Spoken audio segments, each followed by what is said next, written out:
Comme les potes, j'espère que vous allez bien. Aujourd'hui on se retrouve pour une nouvelle vidéo. On va commencer une série qui va consister à Rec et Stream sur OBS. Donc aujourd'hui on va voir les paramètres pour Rec.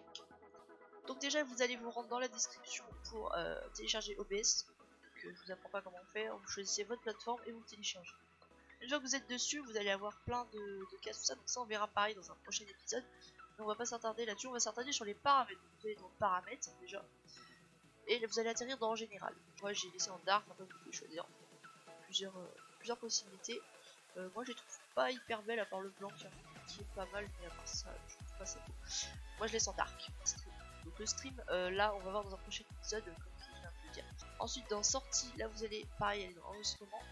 Vous allez faire sortir vers un fichier, sortir vers un fichier quand même. Et là vous allez mettre votre dossier destination. Une fois que votre vidéo sera terminée, moi j'ai mis dans vidéo. Vous allez décocher générer le nom du fichier espace parce que ça ne strictement rien. Format du conteneur donc par défaut. Description du format, ça c'est déjà de base. Paramètres du mixeur, vous mettez rien. Débit vidéo, alors là très important, donc là vous allez vous rendre dans la description un débit pour stream et pour record. En gros en fonction de votre débit internet vous allez pouvoir choisir la qualité et le nombre d'images par seconde. Donc pour configurer ça vous allez vous rendre sur speed test, voilà. Donc, je vous en ai préparé un, ça c'est ma connexion. Et vous allez prendre la copie et votre calculatrice.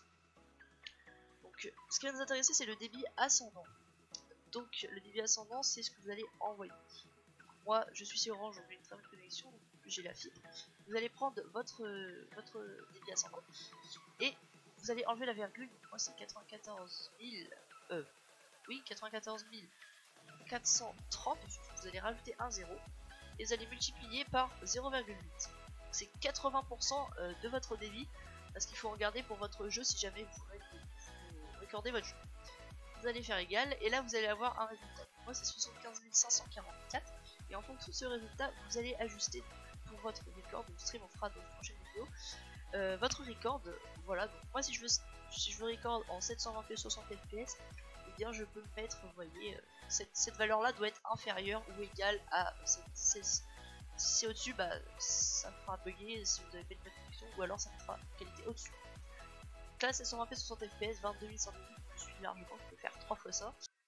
Ensuite vous ajustez en fonction de ce que vous voulez, voilà, 30 fps, 50 fps. Une fois que vous avez terminé, vous allez le rentrer dans OBS. Donc moi j'ai mis 20 000 kilobits par seconde, ça suffit largement. Donc intérieur du mâchelet vous mettez 250, décochez une mise à l'échelle pour la sortie, décochez aussi afficher tous les codes. L'encodeur vidéo ça sera de base mais il y aura rien normalement. Débit audio vous mettez en fonction de votre débit, moi je mets 160 mais vous pouvez mettre aussi 320. Dans audio ensuite vous allez mettre 48 kHz. Voilà, canaux vous allez mettre 0, vous allez pas mettre mono si ça va être quand même. Et là dans périphérique vous allez mettre d'entrée et sortie, donc microphone et casque ou haut-parleur. Donc ensuite vous allez dans vidéo, donc là je peux pas modifier puisque je record actuellement avec OBS. Résolution de base, donc ça c'est la résolution de votre écran. Personnellement c'est du 1920 par 1080. Résolution de sortie mise à l'échelle, c'est là où c'est la résolution dans laquelle vous allez rec. Pareil, moi c'est la même. Filtrage de mise à l'échelle, donc là ça dépend. Si vous avez un bon PC, vous mettez comme moi, vous mettez bicubique. Si vous avez un moyen PC, vous mettez bilinéaire. Voilà. Valeur courante pour le débit d'image, vous mettez ça et vous mettez le nombre d'FPS que vous avez mis pour votre qualité. Ensuite, dans un coup de clavier, vous faites comme vous voulez, vous pouvez ne pas en mettre. Avancé, vous n'avez rien à toucher à part ici vous mettez supérieur à la normale. Ça, en fonction de votre PC, s'il est bon, vous mettez haute, s'il est tout bon, vous mettez basse. Moi je mets supérieur à la normale parce que je trouve que ça suffit largement, et après si vous mettez en haute, ça commence à égarer. Et vous avez fait vos paramètres. Donc voilà les gars, j'espère que cette petite vidéo vous aura plu. N'hésitez pas à vous rendre sur la prochaine vidéo de la série que je vais faire très bientôt. Et je vous dis à très bientôt pour de nouvelles vidéos. Allez, ciao.